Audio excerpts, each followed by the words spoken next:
So friends, once again I welcome you all in my next lecture on alkyl and aryl halides. तो last lecture में हम लोग ने देखा था कि what is SN2 reaction. Now today I will start factors affecting rate of SN2 reaction. यहाँ पे रिएक्शन का स्पेलिंग गलत था इसलिए. तो यहाँ पे हम लोग देखेंगे what are the factors which affect the rate of SN2 reaction. What are the factors which affect the rate of SN2 reaction? तो अगर आप देखिएगा फैक्टर 1 by 1 लिखूँ तो सबसे पहले है कि लिविंग ग्रुप से कैसे प्रभावित होगा. लिविंग ग्रुप से कैसे प्रभावित होगा. दूसरा देखेंगे अल्काइल हैलाइड से कैसे प्रभावित होगा. अल्काइल हैलाइड से कैसे प्रभावित होगा. तीसरा देखेंगे न्यूक्लियोफाइल से कैसे प्रभावित होगा. That is how nucleophile will affect. और चौथा देखेंगे how this solvent will affect. तो हम लोग ये चार चीज देखने वाले हैं. How this will affect the rate of SN2 reaction. Okay तो पहला अपने सामने रेडी है, that is called as leaving group. तो जैसा कि मैंने आपको पहले ही बता दिया कि न्यूक्लियोफाइल हो गया, अटैक कर रहा है, बॉन्ड फॉर्म हो रहा है, फिर बॉन्ड ब्रेक हो रहा है और ये प्रोडक्ट बना रहा है. और ये जो है Br- इसी को लिविंग ग्रुप बोलते हैं. जैसे मान लीजिए आपको मैं जनरल रिएक्शन दिखाऊं, जैसे मैं लिखता हूं Nu-, तो ये क्या हो जाएगा RNU प्लस X-.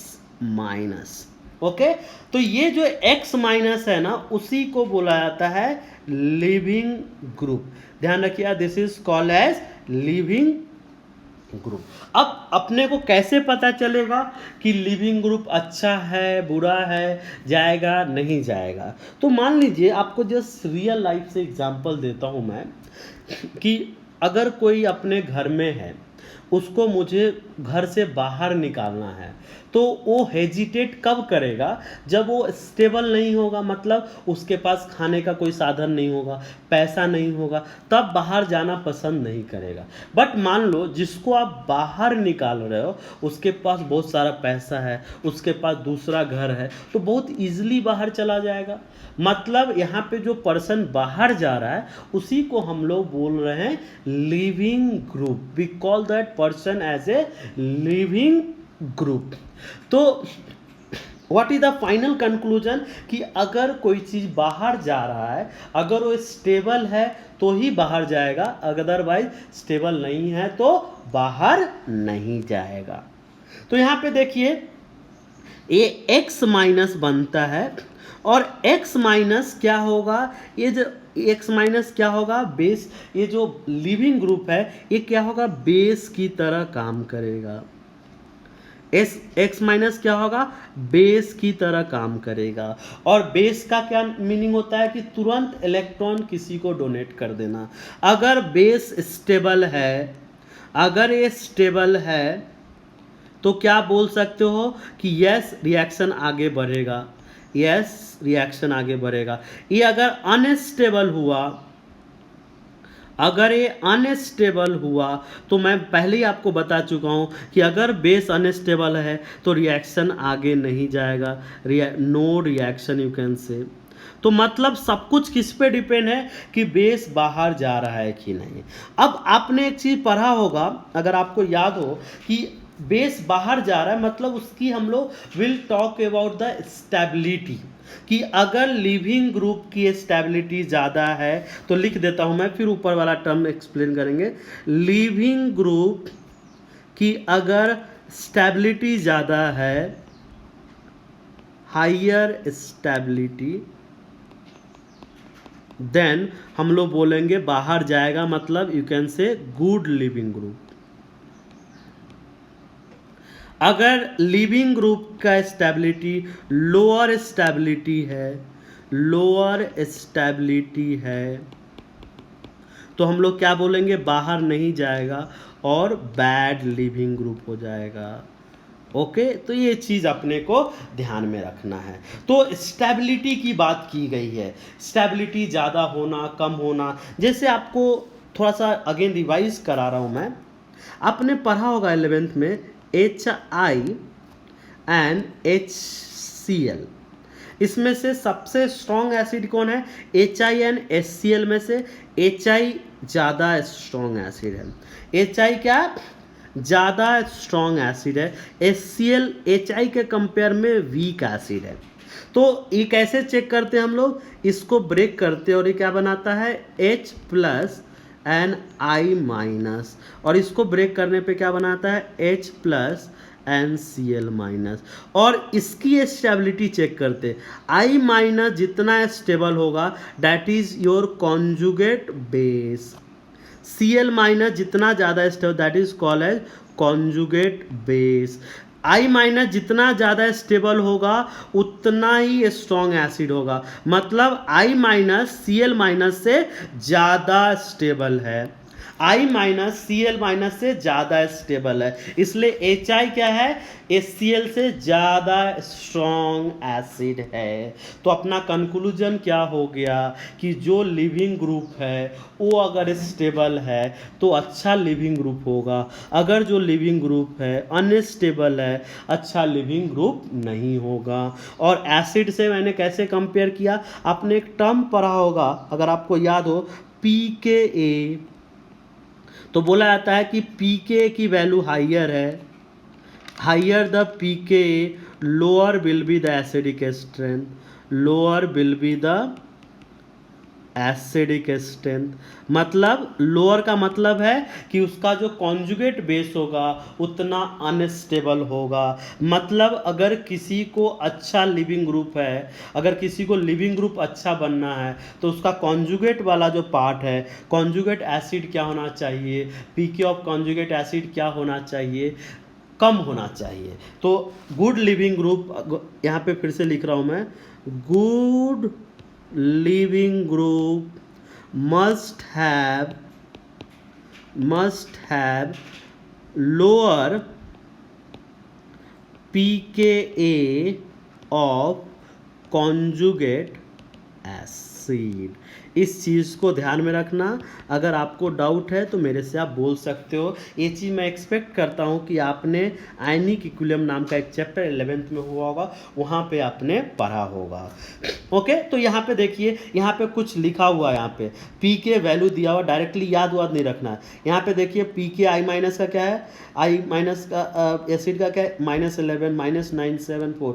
ओके, तो सबसे बेटर लिविंग कौन सा होगा? I minus. इसलिए देखिए यहाँ पे लिविंग ग्रुप जो है आई माइनस सबसे, then B R minus, then okay. तो ये चीज़ अपने को ध्यान में रखना है। तो अब यहाँ पे देखिए, इसको अब हम लोग SN2 से कैसे कंपेयर करेंगे? आपको बोला गया है कि RF है, RCl है, RBr है, RI है, ओके। और अपने को बताना है rate of SN2 reaction, rate of SN2 reaction.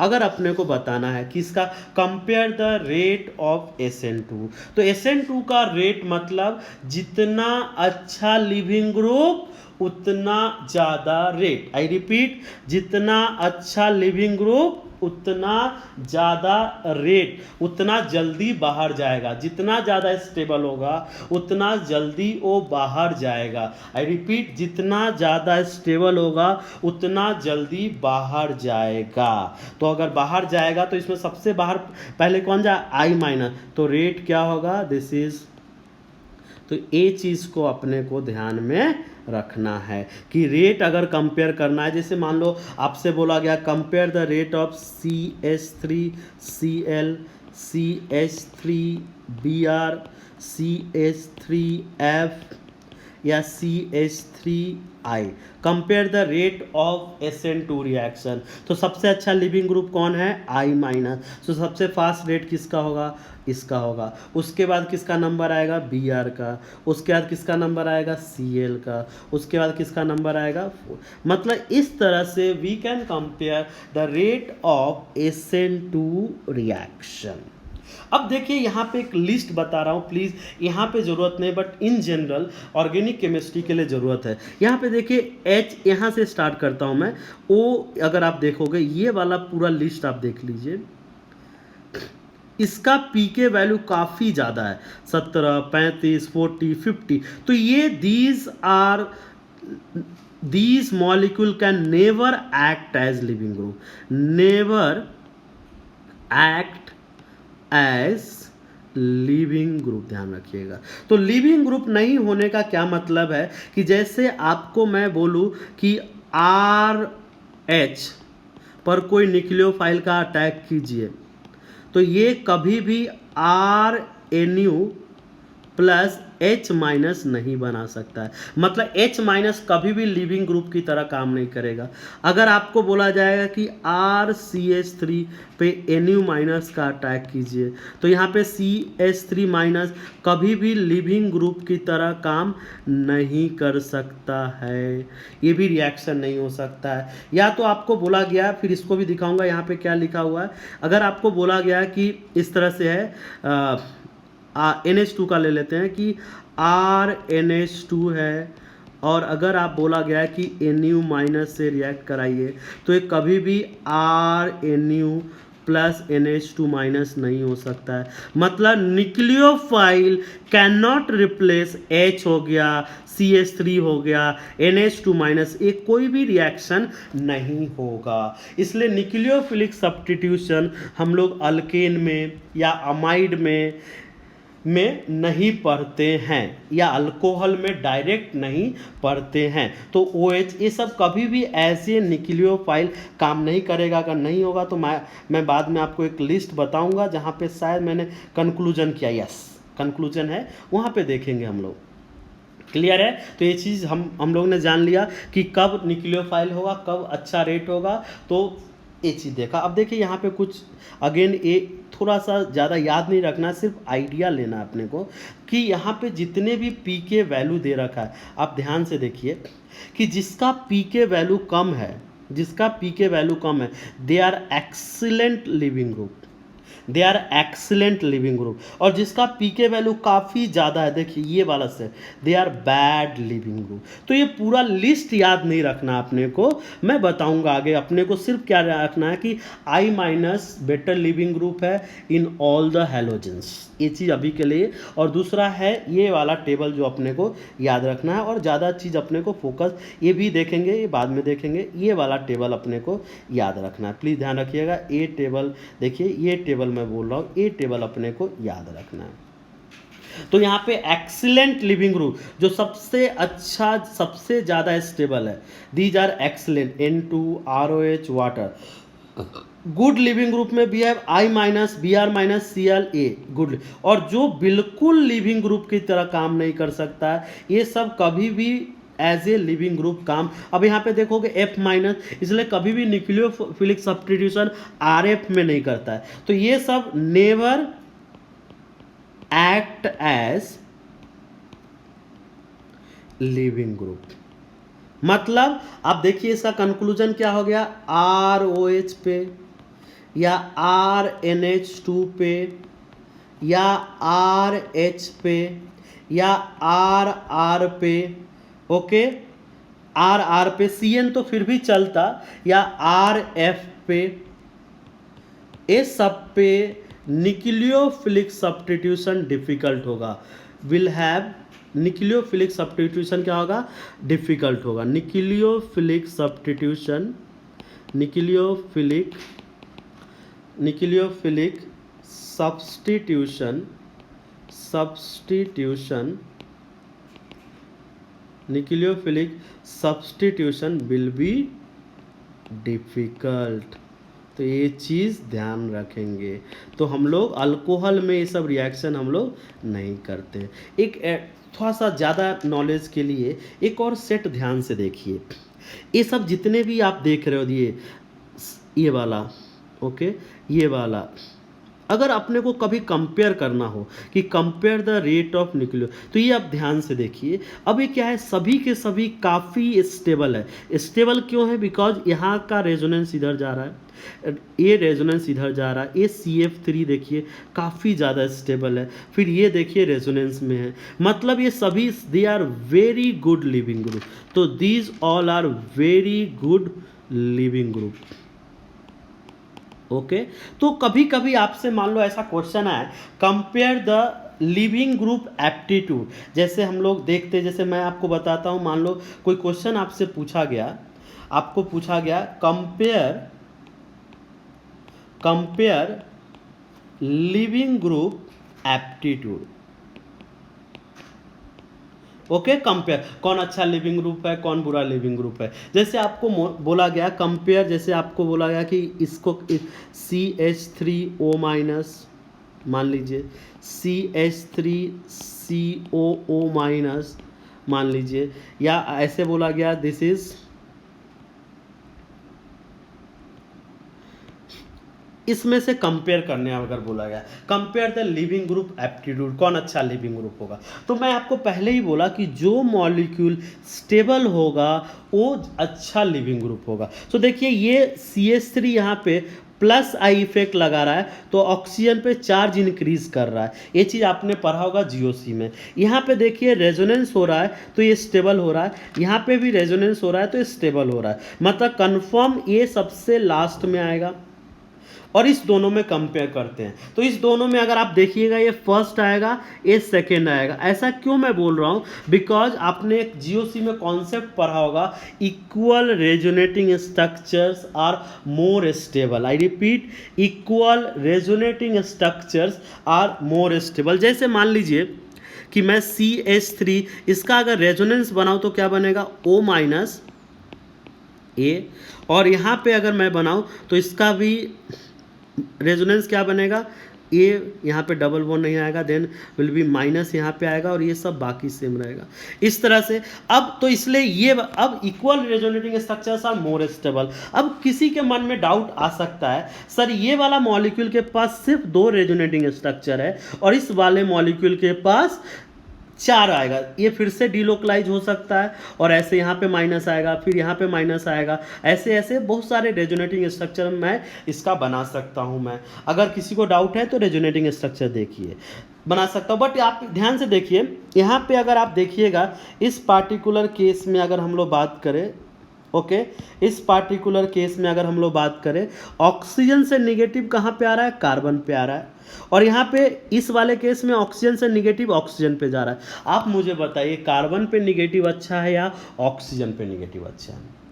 जो हाई इलेक्ट्रोनिगेटिव एटम होता है उस पे निगेटिव चार्ज ज़्यादा स्टेबल होता है, इसलिए ये मॉलिक्यूल ज़्यादा स्टेबल होगा in spite of having more number of resonating structure. ये आपने पढ़ा होगा कि ये जो मॉलिक्यूल होता है कार्बोक्सिलेट आयन से लेस स्टेबल, इसलिए एसिडिक भी अगर देखिएगा, carboxylic acid is more acidic then phenol, carboxylic acid is more acidic then phenol. तो ये चीज़ आपको ध्यान रखिएगा। तो इसलिए लिविंग ग्रुप का ऑर्डर ये हुआ। अगर कोई किसी को डाउट है तो मैं रेजोनेंस आपको एक्सप्लेन करूंगा, आप मुझे बताइए, नेक्स्ट वीडियो में मैं एक्सप्लेन करूंगा अगर आपको ज़रूरत पड़ेगी।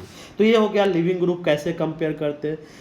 और जैसे मैंने आपको बोला कि कंपेयर द लिविंग ग्रुप, जैसे मान लो मैंने ये बोला CH3SO minus, CH3CO minus, okay, या तो और दूसरा CH3CH2O माइनस। मान लो मैंने बोला compare the living group aptitude, कौन अच्छा लिविंग ग्रुप होगा। तो आप ध्यान से देखिए यहाँ पे हम लोग लिविंग ग्रुप मतलब उसकी स्टेबिलिटी कंपेयर करते हैं, जिसका स्टेबिलिटी ज़्यादा उसका लिविंग ग्रुप लिविंग एप्टीट्यूड ज़्यादा होता है। तो अब यहाँ पे देखिए ये इधर भी रेजोनेंस कर सकता है और इस साइड भी रेजोनेंस कर सकता है, और इक्वल है, ऑक्सीजन से निगेटिव ऑक्सीजन पे, यहाँ भी ऑक्सीजन से निगेटिव ऑक्सीजन पे, मतलब ये काफ़ी ज़्यादा ये तो अल्कोहल है, तो ये तो 3 नंबर, तो मतलब सबसे ज़्यादा क्या यहाँ पे एक ही जगह कर सकता है, यहाँ पे 2।